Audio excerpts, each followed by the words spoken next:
اعوذ باللہ من الشیطان الرجیم بسم اللہ الرحمن الرحیم الحمدللہ رب العالمین والصلاۃ والسلام علی خاتم النبیین اللہم صلی علی محمد وعلی آل محمد کما صلیت علی ابراہیم وعلی آل ابراہیم انک حمید مجید اللہم بارک علی محمد وعلی آل محمد کما بارکت علی ابراہیم وعلی آل ابراہیم انک حمید مجید رب اشرح لی صدری ویسر لی امری واحلل عقدۃ من لسانی یفقہوا قولی۔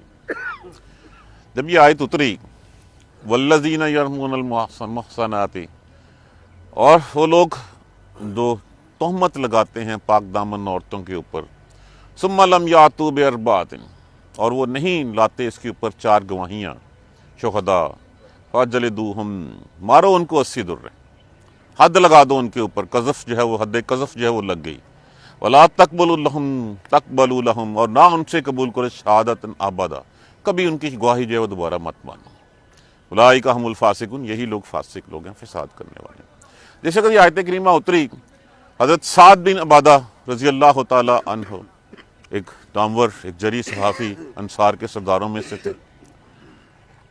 تو آپ رضی اللہ تعالیٰ عنہ نے رسول اللہ صلی اللہ علیہ وسلم سے پوچھا، یا رسول اللہ اگر کوئی شخص اپنی بیوی کے ساتھ کسی کو دیکھ لے تو گواہ کہاں سے لائے؟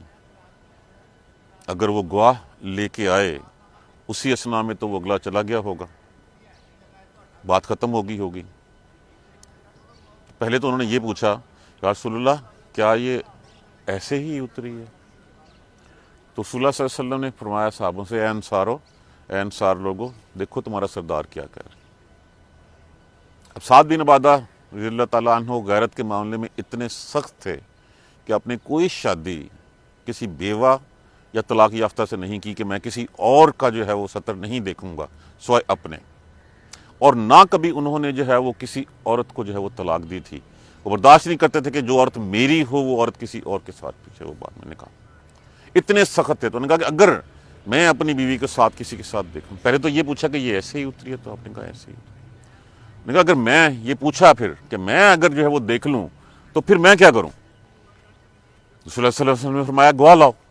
نے کہا میں گواہ لینے جاؤں گا تو تب تک تو اگلا شخص اپنا کام پر پورا کر کے جا چکا ہوگا، تو میں کیا کروں گا اس کے اوپر؟ تو آپ نے کچھ نہیں کہا، آپ چپ رہے۔ تو اللہ نے آسانی فرمائی اس کے بعد۔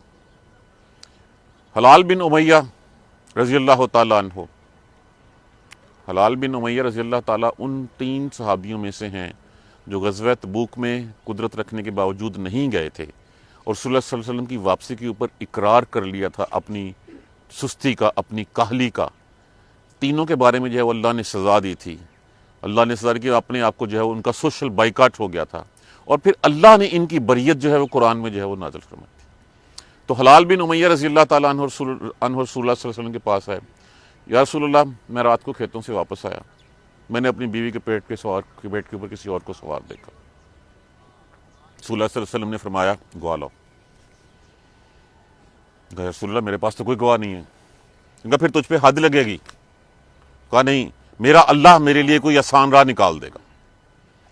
یہی بات ہو رہی تھی تو رسول اللہ صلی اللہ علیہ وآلہ وسلم کے اوپر وحی کفیت طاری ہوئی، اور اللہ تبارک و تعالیٰ نے یہ آیتیں اتاری۔ آپ رسول اللہ صلی اللہ علیہ وسلم نے جو ہے وہ پھر حضرت حلال بن امیہ کو جو ہے رضی اللہ تعالیٰ عنہ کو بتایا کہ اللہ نے تیرے لیے راستہ آسان کر دیا اور خوشخبری سنا دیا۔ یہ ہے ان آیات کریمہ کا شان نزول۔ والذین، اور وہ لوگ، یرمون، لفظ کس سے ہے؟ رمی کا معنی ہوتا ہے پھینکنا، اس کا معنی کیا ہو؟ عیب لگانا، تہمت لگانا، یا علامات مضارع وانون جمع کے لیے، ازواجہم، اور وہ لوگ جو تہمت لگائیں، الزام لگائیں، ازواجہم، اپنی بیویوں پر، ولم یکن لہم، اور نہیں ہے ان کے پاس، شہداء، گواہ کوئی، اور ان کی اس بات کے لیے ان کے پاس کوئی گواہ نہیں ہے، الا انفسہم، سوائے اپنے نفسوں کے، کہ اپنی آنکھوں سے دیکھا اس لیے اس کے علاوہ ان کے پاس کوئی گواہ نہیں ہے۔ فشہادتہ، پس وہ گواہی دے، احدہم، ان میں سے ہر ایک، اربع شہادت باللہ، اللہ کے نام کے ساتھ 4 گواہیاں۔ اللہ کی قسم کھا کے کہے کہ میں جو کہہ رہا ہوں میں سچ کہہ رہا ہوں، شہادت باللہ، اللہ کی قسم کھائے، وہ اللہ کو گواہ بنا کے کہے، کتنی دفعہ؟ 4 دفعہ، ایک دفعہ نہیں 4 دفعہ اللہ کو گواہ بنا کے کہے کہ میں یہ کہہ رہا ہوں، میں سچ کہہ رہا ہوں۔ کیا؟ انہ لمن الصادقین، کہ بے شک میں سچوں میں، وہ سچوں میں سے ہے۔ اگر کوئی شخص اپنی بیوی کے پاس کسی اور کو دیکھے یا بیوی کے اوپر تہمت لگائے، الزام لگائے، اور اس کے پاس کوئی گواہ نہ ہو سوائے اپنی جان کے، اپنے نفس کے، تو وہ اللہ کے اوپر اللہ کو 4 دفعہ گواہ لائے اور کہے کہ بے شک وہ سچوں میں سے ہے۔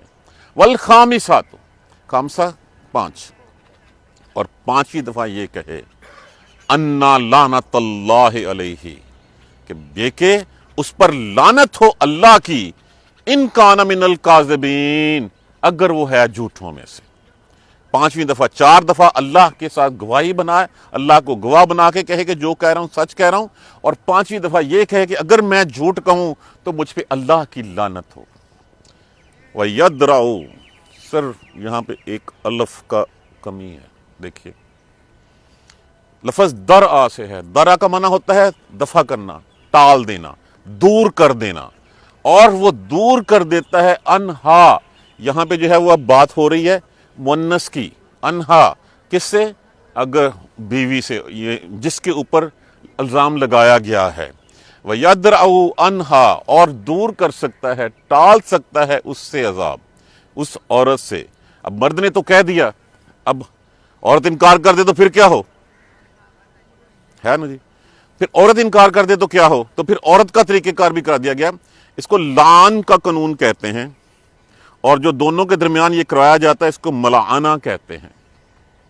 دور کر سکتا ہے اس کے اوپر عذاب۔ عذاب کون سا؟ وہ جو اس کے اوپر حد لگی ہے، جو اس کے اوپر زنا کا الزام لگا ہے۔ ان تشہد، یہ کہ وہ گواہی دے، 4 شہادت باللہ، 4 دفعہ اللہ کی گواہی، اللہ کو شہید بنا کے، اللہ کو گواہی بنا کے 4 دفعہ وہ گواہی دے، 4 دفعہ قسم کھائے۔ انہو، بے شک وہ کون؟ الزام لگانے والا، اس کے بارے میں انہو لمن الکاذبین، وہ 4 دفعہ اللہ کی قسم کھائے اور کہے کہ جس نے الزام لگایا ہے اس کے شوہر نے، وہ جھوٹوں میں سے ہے۔ انہو لمن الکاذبین، کہ یقیناً وہ جھوٹوں میں سے ہے۔ والخامسات، اور 5ویں مرتبہ انا غضب اللہ علیہا، یہاں پہ لفظ دیکھیے، وہاں پہ تو کہا گیا تھا لعنت اللہ، یہاں پہ جو ہے وہ اس غضب، کیوں کہ اس نے جانتے بوجھتے جو ہے وہ اگر یہ کام کیا ہے اور اس وقت کھڑی ہو کے وہ کہہ رہی ہے کہ میں نے یہ کام نہیں کیا، تو پھر اللہ کا غضب نازل ہو اس کے اوپر۔ والخامسات، اور 5ویں مرتبہ وہ یہ کہے انا غضب اللہ علیہا، کہ اس پر اللہ کا غضب نازل ہو اس عورت کے اپنے اوپر۔ ان کان من الصادقین، اگر وہ شخص سچوں میں سے ہے، اور میں جھوٹی ہوں، شخص سچوں میں سے ہے، تو مجھ پہ اللہ، اس کے اوپر اللہ کا غضب نازل ہو۔ ولولا فضل اللہ علیکم، اور اگر نہ ہوتا فضل تمہارے اوپر اللہ کا، والرحمت، اور اس کی رحمت، تو تم مارے گئے تھے، تمہارے لیے بہت مشکلیں تھیں۔ ان اللہ، وان اللہ، اور بے شک اللہ، تواب حکیم، بہت توبہ قبول کرنے والا، حکمت والا ہے۔ اس نے اپنی حکمت سے ایسے راہ نکال دیے تمہارے لیے آسانیاں ہو گئی ہیں۔ ایک دفعہ ترجمہ پھر دیکھیے، والذین یرمون ازواجہم، اور وہ لوگ جو اپنی بیویوں پہ تہمت لگاتے ہیں، الزام لگاتے ہیں، ولم یکن لہم شہداء، اور اس کے لیے ان کے پاس کوئی گواہ نہیں ہے، لہم، لیے ان کے، شہداء، کوئی گواہ نہیں ہے، الا انفسہم، مگر اپنی ذات کے علاوہ۔ اگر وہ لوگ جو اپنی بیویوں کے اوپر الزام لگاتے ہیں اور ان کے پاس اپنے علاوہ کوئی گواہ نہیں ہے، فشہادت احدہم 4 شہادت باللہ، بس ان میں سے ہر ایک، کیونکہ یہاں پہ جمع کا صیغہ استعمال ہوا ہے، یہاں پہ اس لیے جو ہے وہ ہم کا ضمیر جو ہے وہ جمع کے لیے استعمال، کہ ان میں سے ہر ایک پھر اگر کوئی لگاتے ہیں تو ہر بندہ جو ہے وہ گواہی دے، 4 شہادت، 4 دفعہ اللہ کی گواہی۔ اللہ کی گواہی کیا ہوتی ہے؟ اللہ کی قسم کھانا، اللہ کو حاضر ناظر جان کے کہنا، اللہ کی گواہی جو ہے وہ دے۔ انہ لمن الصادقین، کہ بے شک وہ سچوں میں سے ہے۔ کہ جو کہہ رہا ہوں یہ گواہی کی ڈیفینیشن دے دی گئی، انہ لمن الصادقین، کہ بے شک وہ سچوں میں سے ہے۔ 4 دفعہ یہ کہے، والخامسات، اور 5ویں مرتبہ انا لعنت اللہ علیہ، کہ لعنت ہو اس پر اللہ کی، ان کان من الکاذبین، اگر وہ ہے جھوٹوں میں سے۔ اپنے لیے کہے کہ میں کہتا ہوں کہ سچا ہوں میں، اور 5ویں دفعہ یہ کہے کہ اگر میں جھوٹا ہوں، جھوٹوں میں سے ہوں، تو لعنت ہو اس پر اللہ کی۔ وَيَدْرَعُ، اور دور کر دیتا ہے، ٹال دیتا ہے، دفع کر دیتا ہے، انہا، اس عورت سے، العذاب، کیونکہ اس نے کھڑے ہو کے کہہ دیا، گواہی دے دی، 5 دفعہ کہہ دی، اس کے اوپر تو بیچارے کے اوپر حد لگ گئی۔ اب اس کے بچاؤ کے لیے اللہ تبارک و تعالیٰ نے فرمایا وَيَدْرَعُ عَنْهَا، اور اس سے دور ہو سکتی ہے وہ سزا، وہ عذاب، ان تشہد، یہ کہ وہ گواہی دے، 4 شہادت باللہ، 4 دفعہ اللہ کی ساتھ، اللہ کی 4 دفعہ جو ہے وہ گواہی دے، انہو، بے شک وہ، لمن الکاذبین، کہ الزام لگانے والا جھوٹا ہے، جھوٹوں میں سے ہے، والخامسات، اور 5ویں مرتبہ وہ کہے، ان غضب اللہ علیہا، کہ بے شک غضب ہو اس کے اوپر، اس عورت کے اوپر، اپنے اوپر، غضب اللہ کا غضب نازل ہو، ان کان من الصادقین، اگر وہ بندہ سچا ہے تو اس کا مطلب ہے کہ میں جھوٹ ہوں۔ دیکھیں جب ملانا ہوتا ہے تو پھر دونوں میں سے ایک کنفرم جھوٹ بول رہا ہوتا ہے۔ وَلَوْلَا فَضْلُ اللَّهِ عَلَيْكُمْ، اور اگر نہ ہوتا فضل تمہارے اوپر اللہ کا، وَرَحْمَتُهُ، اور رحمت اس کی، ان اللہ تواب حکیم، یہ کہ بے شک اللہ بہت توبہ قبول کرنے والا اور حکمتوں والا ہے۔ اب جیسے میں نے عرض کیا کہ حلال بن امیہ رضی اللہ تعالیٰ عنہ آ کے رسول اللہ صلی اللہ علیہ وسلم سے جب یہ کہا تو آپ صلی اللہ علیہ وسلم نے کہا گواہ لاؤ۔ انہوں نے کہا جی گواہ میں کہاں سے لاؤں، میں نہیں تھا گواہ، میں اکیلا ہی تھا، میں اپنی آنکھوں سے دیکھا، اپنے کانوں سے سنا کہ ایک شخص جو ہے وہ میری بیوی کے ساتھ خلوت میں تھا، اور میں نے سب کچھ دیکھ لیا اپنی آنکھوں سے، اب میں گواہ کہاں سے لاؤں؟ صلی اللہ علیہ وسلم نے فرمایا گواہ لاؤ۔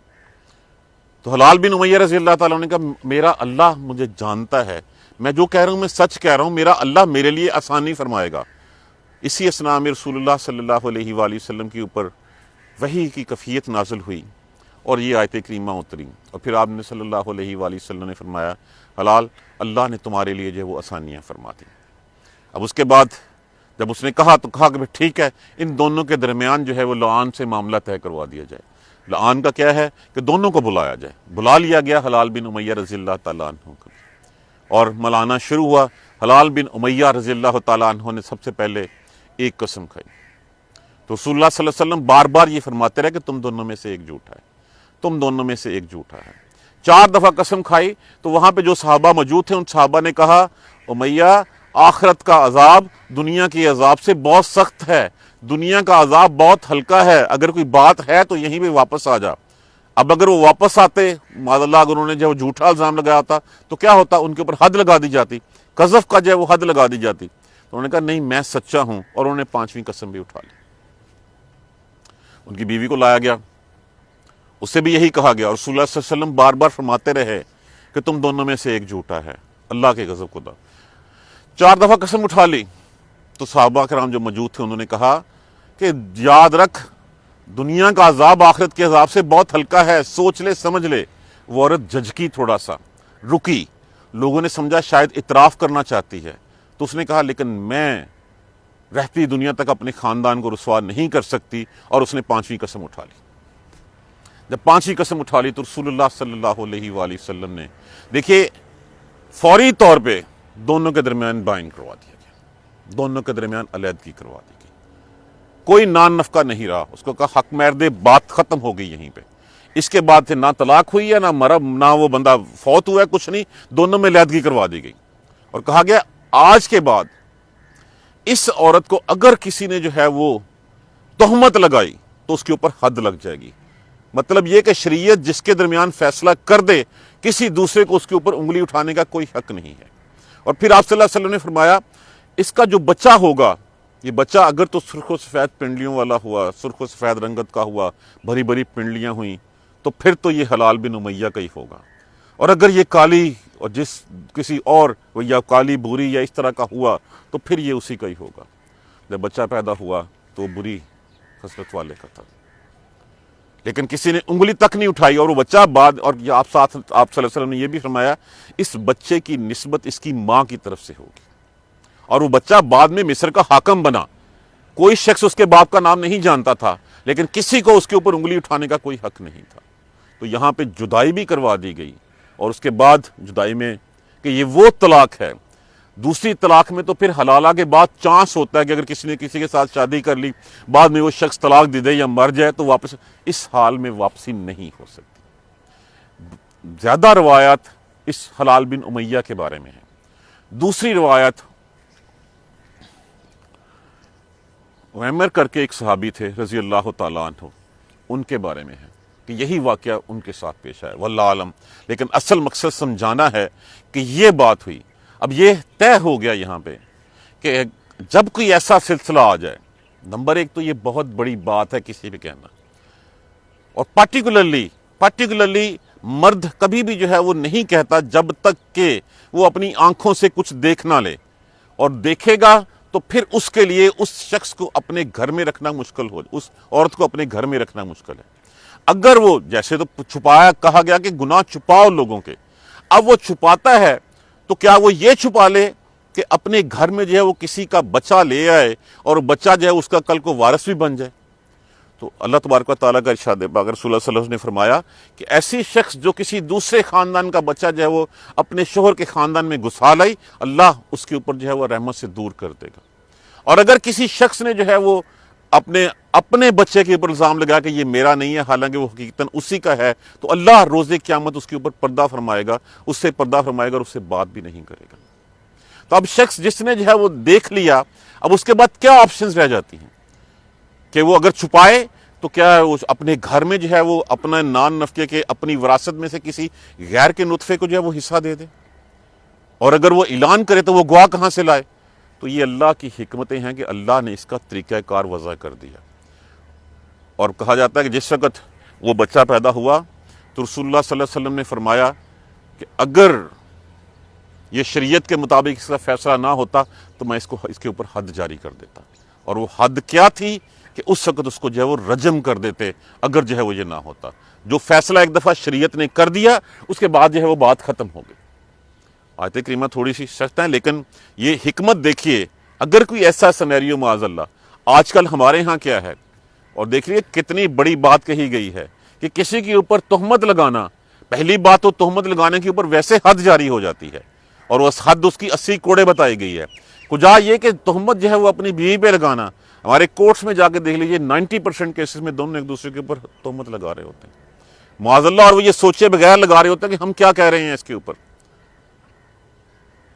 صرف اس لیے کہ اپنے دنیاوی مفادات کے لیے کوئی رہنا نہیں چاہتی، کوئی رکھنا نہیں چاہتا، اور پھر نہیں رہنا چاہتی، نہیں رکھنا چاہتا، تو اس کے لیے بھی ہم نے پڑھ لیا پہلے سورہ بقرہ میں بھی کہ کس طرح ایک طریقہ کار اللہ نے بتا دیا، اس طریقہ کار کے مطابق جو ہے وہ ان کو طلاق دے دو اور بات ختم ہو جاؤ۔ سمجھانے کی کوشش کرو، نہیں ہوتی، رشتہ داروں میں سے ایک بندہ رکھو، نہیں ہوتی تو طے کر دو۔ کجا یہ کہ کسی کی ذات کے اوپر یہ گھنونا الزام لگانا بغیر دیکھے کہ ہم یہ کیا الزام لگا رہے ہیں، وہاں پہ بھی جب گواہی دی جاتی ہے، کہا جاتا ہے تو قسم اٹھا کے ہی کہا جاتا ہے۔ تو اللہ کے بندو، جب اللہ نے فیصلہ فرما دیا کہ اگر ایسی کی صورتحال دیکھ رہے ہو تو اس کے مطابق فیصلہ کر لو، اور فیصلہ کر لو اگر دونوں جو ہے وہ ملان اس میں جو ہے وہ قسمیں اٹھا لیتے ہیں، جدائی ہوگی، پھر اس کے بعد اس کا ادھر راستہ، اس کا ادھر راستہ، بات ختم ہوگی۔ یہ اللہ کی فضل ہے، اللہ کی رحمتیں ہیں کہ اس نے تمہارے لیے یہ طریقے نکال دیے ہیں، تمہارے لیے یہ فیصلے فرما دیے ہیں۔ توبہ کرنے والا اللہ بہت توبہ قبول کرنے والا ہے۔ اب بات ہو گئی، اس کے بعد اللہ کے کام ہیں، اللہ جانے اس کے کام جانے۔ ان اللہ تواب حکیم، بے شک اللہ بہت توبہ کرنے والا، بہت حکمتوں والا ہے۔ اب اگلی آیت کریمہ جو آئے گی وہ واقعہ افک کے بارے میں ہے، انشاءاللہ جو ہے وہ ہم کل پڑھیں گے کہ افک وہ بہتان عظیم جو حضرت عائشہ رضی اللہ تعالیٰ عنہا کے اوپر لگایا گیا۔ تو یہ پوری سورہ مبارکہ ہمیں ہر میں کوئی نہ کوئی قانون، کوئی لا، اس کو ہم کہتے ہیں فوجداری قوانین۔ یہ وہ فوجداری قوانین ہے نا جو شریعت نے ہمارے سامنے رکھ دی ہیں کہ ان حالات میں تمہیں یہ کرنا ہے، یہ سلسلہ آ جائے تو یہ کرنا ہے، اور ان سب سے بچاؤ کا حل بھی اسی سورہ مبارکہ میں بتایا گیا ہے۔ وہ حل کیا ہے؟ پردہ بتایا گیا ہے ہمیں کہ عورتیں کس حد تک پردہ کریں، مرد بھی جو ہے وہ کس حد تک اپنی نگاہوں کی جو ہے وہ حفاظت کریں۔ اللہ جو ہے ہمیں قرآن سمجھ کر پڑھنے اور اس پر عمل کرنے کی ہمت دے۔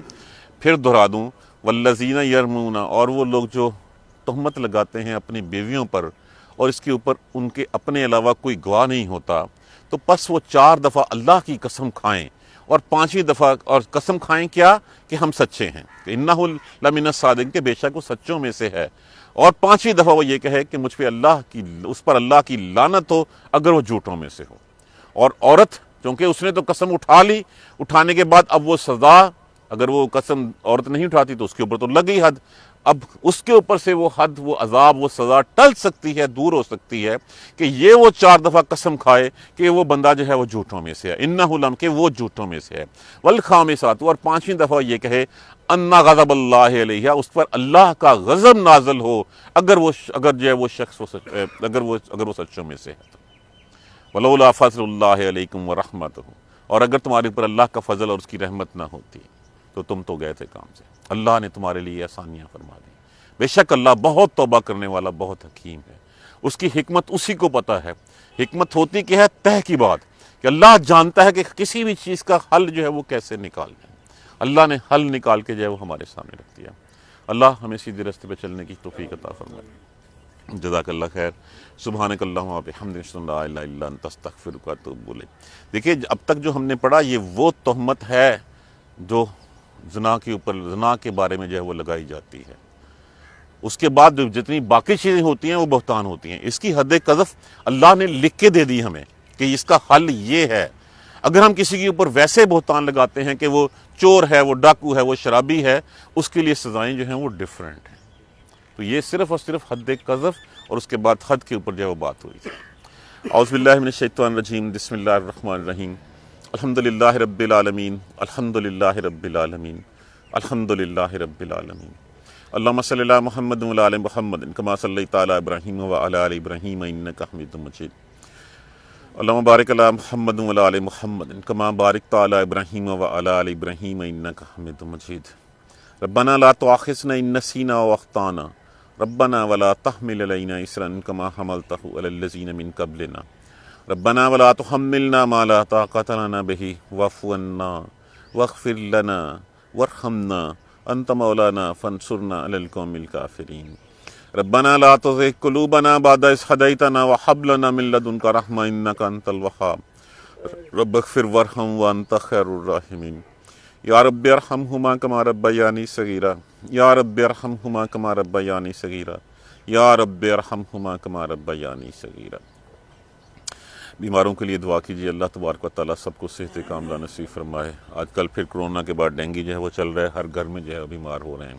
اللہ سب کو صحت والی زندگی نصیب فرمائے، سب کو جو ہے وہ صحت والی زندگی نصیب فرمائے، سب کو صحت والی زندگی نصیب فرمائے۔ جتنے بھی دنیا سے چلے گئے ہیں ان سب مسلمانوں کے لیے دعا کیجیے، اللہ سب کی مغفرت بخشش فرما دے۔ جن کی اللہ کے یہاں مغفرت ہو چکی، اللہ ان کے درجات کو بلند فرما دے۔ یا اللہ سب کے حال پہ رحم فرما دے۔ اللہم اغفر لنا وارحمنا، اللہم اغفر لنا وارحمنا، اللہم اغفر لنا وارحمنا۔ ربنا تقبل منا انک انت السمیع العلیم وتب علینا انک انت التواب الرحیم۔ الحمدللہ رب العالمین، آمین یا رب العالمین۔